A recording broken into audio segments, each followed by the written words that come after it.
இனி எதற்கும் துணிந்துவிட்டு எத்தனை நாளைக்கு இந்த பிச்சைக்காக போய் ஃபேனை போட்டு போய்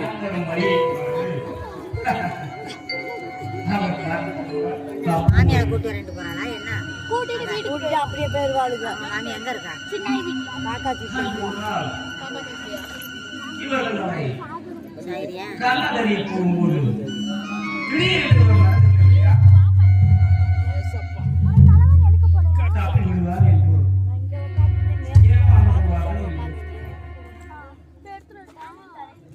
இவர்கள் இப்போதைய சரித்திட்டம் போட்டு ஏமாந்து படத்துல போயிட்டாரு வீட்டுக்கு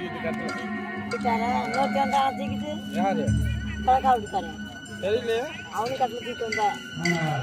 அங்க ரோடுக்கு போட்டுருந்தாருல கொண்டு என் மனம் கலவைகிறது.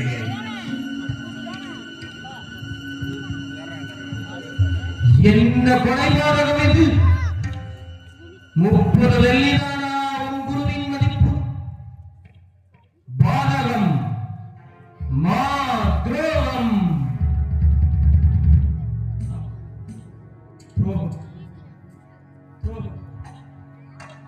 இல்லை யுவராஜ், இது துரோகம் இல்லை. அவர் தப்பி விடுவார், அஞ்சாதே.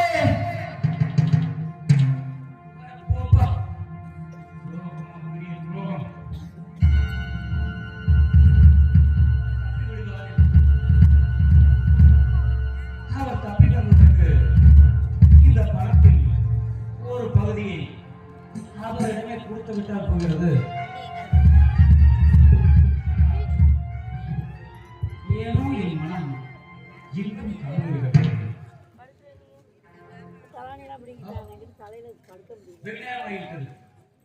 அவர்கள் ராவலோடு நெருங்கி விட்டது. நான் அவரோட சேர்ந்து கலந்து கொள்கிறேன்.